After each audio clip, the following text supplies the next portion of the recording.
Buenas tardes, mi nombre es Valerio Jonathan y este video tiene el objetivo de explicar el portafolios correspondiente a la materia termodinámica de máquinas térmicas que forma parte de la condición principal de la cursada. Este portafolios reúne los contenidos principales que vimos durante todo el año, organizados por unidades, con sus conceptos fundamentales y la aplicación práctica de cada uno de los temas. El objetivo principal es mostrar cómo fui integrando la teoría con los métodos de resolución y con los ciclos termodinámicos más usados. Bueno, este sería el temario completo de portafolios que incluye las siguientes unidades. Número 1, las técnicas de resolución de cada problema. Número 2, diagramas PV y PT. Número 3, modelo de Van der Waals. El 4 sería conservación de la masa. El 5, conservación de la energía. 6, incremento de la entropía y de sus procesos isentrópicos. El 7 corresponde a los ciclos ideales de propulsión por reacción o ciclos de gas. El 8 sería la explicación de los ciclos Rankine y por último 9 es la explicación de los ciclos de refrigeración por compresión de vapor. Voy a ir explicando brevemente cada unidad centrándome en los conceptos centrales, los más importantes, y así vamos a ir avanzando durante la presentación. En la primera unidad se trabaja la metodología para resolver los problemas termodinámicos. La idea es aprender a plantear un sistema, identificar los datos, las incógnitas y las ecuaciones aplicables. Las técnicas más importantes va a ser definir bien el volumen de control, reconocer si el proceso corresponde a un sistema abierto o uno cerrado. Posteriormente, y luego de hacer las correspondientes suposiciones y aproximaciones, vamos a aplicar las leyes fundamentales, vamos a sumergirnos en las tablas de propiedades. En nuestro caso, durante la cursada utilizamos las que corresponden al SEGEL, pero puede ser cualquier otra tabla de otro autor. Vamos a realizar los correspondientes diagramas y por último una interpretación correcta de los estados de las sustancias. Esto directamente concluye en los cálculos. En la unidad 2 vamos a trabajar con dos herramientas gráficas fundamentales en la termodinámica. Uno es el diagrama presión-volumen y el otro el diagrama presión-temperatura. Estos dos diagramas van a describir cómo cambia el estado de una sustancia pura cuando varían sus propiedades termodinámicas y van a ser clave para identificar zonas de líquido, vapor, mezclas y los procesos asociados a las máquinas térmicas. Primero, ¿qué se supone que muestran los diagramas PV y PT? Ambos nos van a permitir visualizar el comportamiento de una sustancia durante un cambio de fase o durante un proceso termodinámico. Y nos van a servir para interpretar estados de líquido comprimido, líquido saturado, mezclas líquido-vapor, vapor saturado y vapor sobrecalentado. En el diagrama PV observamos sobre el eje vertical la presión y en el eje horizontal el volumen específico. Este diagrama muestra cómo se comporta un fluido cuando se expande o se comprime. Lo más importante a entender es su forma característica, que a volúmenes pequeños el fluido suele ser líquido comprimido, casi incompresible. A medida que va a aumentar el volumen, el fluido llega al estado de líquido saturado, donde está a punto de evaporarse. Luego va a comenzar la zona de mezcla correspondiente al líquido-vapor, donde van a convivir ambas fases. Y finalmente aparece el vapor saturado. Y si seguimos aumentando el volumen, llegamos al vapor sobrecalentado, donde el comportamiento se acerca al de un gas ideal. Este diagrama permite visualizar compresiones y expansiones, determinar trabajo mecánico, ya que va a ser el área bajo la curva, analizar procesos en turbinas, pistones, compresores y motores, y logramos ver claramente dónde van a ocurrir los cambios de fase. En el diagrama PT que corresponde a presión-temperatura, nos va a mostrar cómo cambia la temperatura de saturación en función a la presión. Lo más característico es la curva de saturación, donde coexisten líquidos y vapor. Cada punto de esta curva va a indicar la combinación exacta de presión y temperatura al que la sustancia cambia de fase y nos va a permitir encontrar la temperatura de ebullición para cualquier presión. Vamos a observar el efecto de la presión sobre el cambio de fase. Vamos a comprender cómo funcionan las calderas, evaporadores, condensadores y válvulas de expansión. Los conceptos claves serían el número 1, un punto crítico, que va a ser el punto donde desaparece la diferencia entre el líquido y el vapor. Este se corresponde al punto más alto sobre el diagrama PV. El punto triple, que va a ser la única condición donde puede coexistir simultáneamente las tres fases, el sólido, el líquido y el vapor. Las curvas de saturación, las cuales van a ser aquellas que delimitan la zona de vapor húmedo. Dentro de esta zona, la calidad del vapor, que corresponde o se denomina con una X, va a indicar cuánta fracción es vapor puro. Y los procesos isobáricos, isocóricos, isotérmicos e isentrópicos.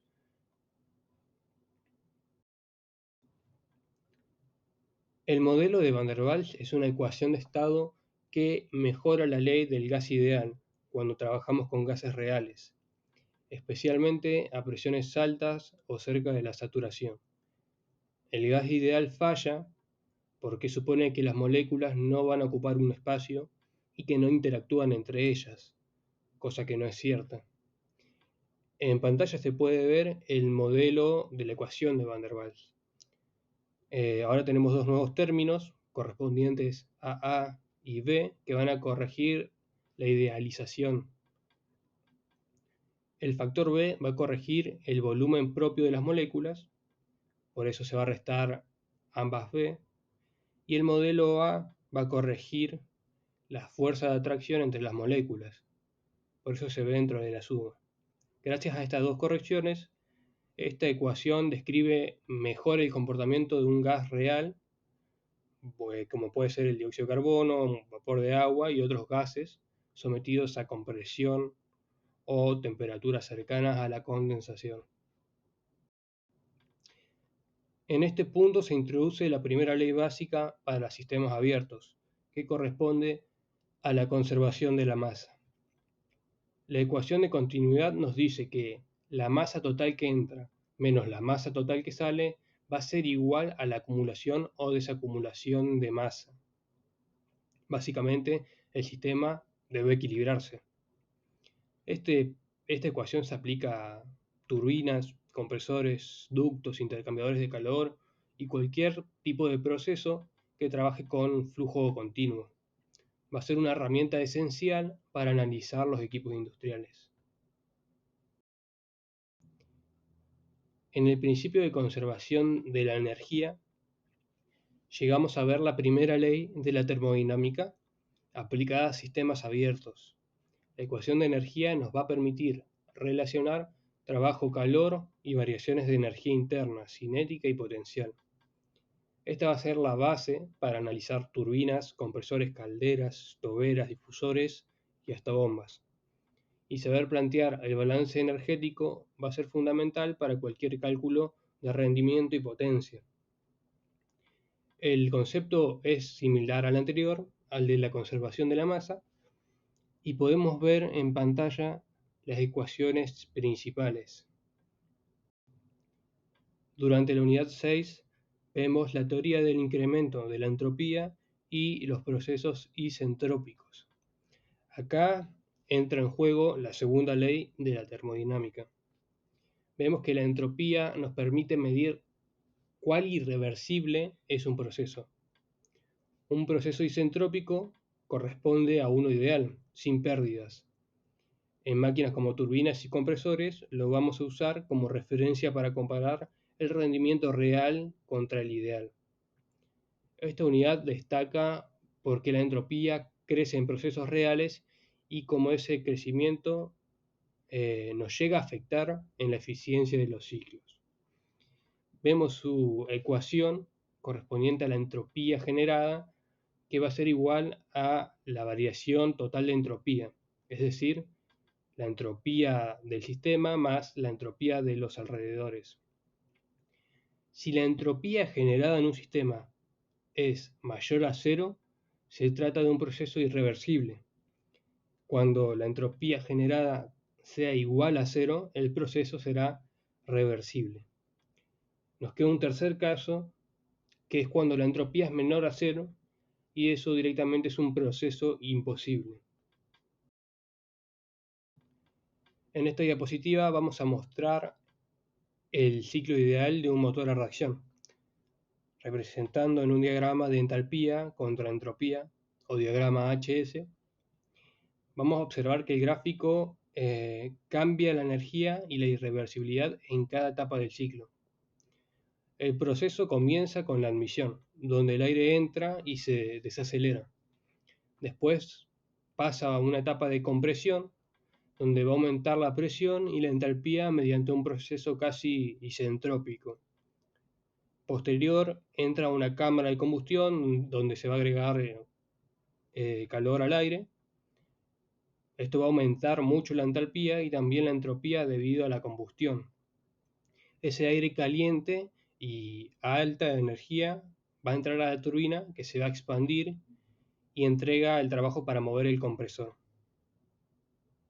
El diagrama HS podemos ver que va a aparecer una caída de la entalpía correspondiente a esta fase. Finalmente el flujo va a salir por el escape, donde parte de la energía restante se transforma en velocidad, generando un empuje del motor. El diagrama HS nos va a ayudar a ver estos cambios de energía de manera más clara, y el esquema muestra cómo cada componente del motor realiza una parte del ciclo. Por supuesto está el ciclo correspondiente al ideal y el real, donde se consideran pérdidas y desviaciones.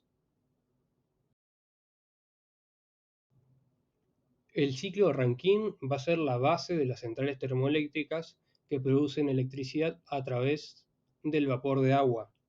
Este va a involucrar una bomba, una caldera, una turbina y un condensador. Se analiza el trabajo neto, la eficiencia térmica y el efecto del recalentamiento y la regeneración. Es uno de los ciclos más importantes de la ingeniería energética, ya que la mayoría de la electricidad del mundo se va a producir en base a este principio.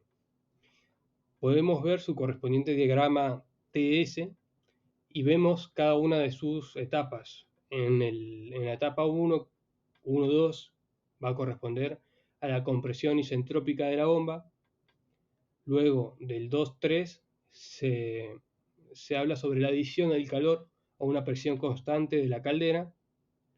El 3-4 es la expansión isentrópica de la turbina, donde vamos a sacar entalpía, vamos a sacarle energía a todo el fluido para generar, no sé, un movimiento en la turbina, por ejemplo. Y en el último proceso, el 4-1, se va a generar el rechazo del calor a una presión constante en un condensador. En el diagrama, si trazáramos las isobáricas, vamos a observar que la presión 3 va a ser igual a la presión 2 y la presión 1 va a corresponder con el mismo valor que la presión 4. Bueno, por último, en esta unidad trabajamos con el ciclo de refrigeración por compresión de vapor. Este ciclo va a explicar cómo funcionan la mayoría de equipos de aire acondicionado y heladeras. Tiene nuevamente 4 procesos: la compresión, la condensación, expansión y evaporación. El objetivo va a ser absorber el calor del ambiente frío y luego expulsarlo hacia un medio o un ambiente más caliente. En este caso también se estudia el denominado COP, que va a ser el coeficiente de desempeño. Esta unidad es clave porque conecta directamente con equipos de uso cotidiano y con sistemas industriales de refrigeración. En su diagrama TS se pueden observar las 4 etapas correspondientes del punto 1 al punto 2, una compresión isentrópica por parte del compresor. Del punto 2 al 3 sería la segunda etapa, donde se genera un rechazo del calor a una presión constante en un condensador. En el 3-4 sucede algo que, si bien todo es importante, esto es lo más importante, es el estrangulamiento en un dispositivo de expansión. En este caso, del gráfico, es una válvula de expansión.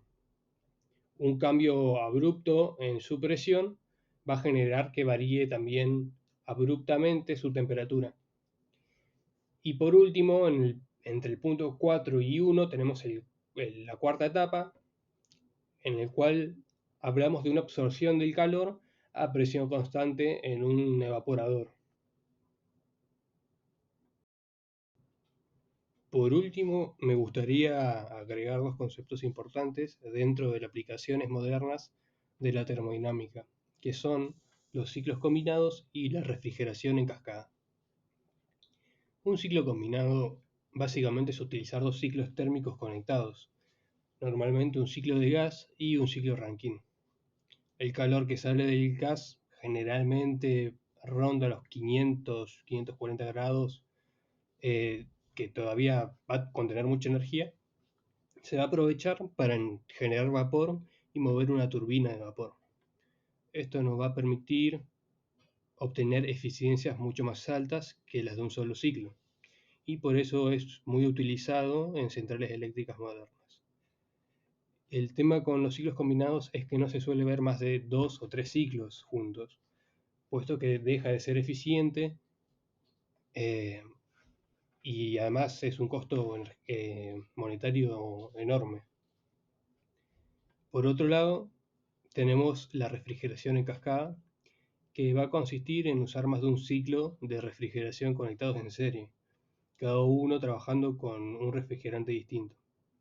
Esto se va a hacer cuando necesitamos temperaturas muy bajas, donde un solo refrigerante no puede alcanzarlas de manera eficiente. Cada etapa va a operar en un rango de temperaturas específico, logrando un sistema más estable, más eficiente y con menor esfuerzo para cada compresor.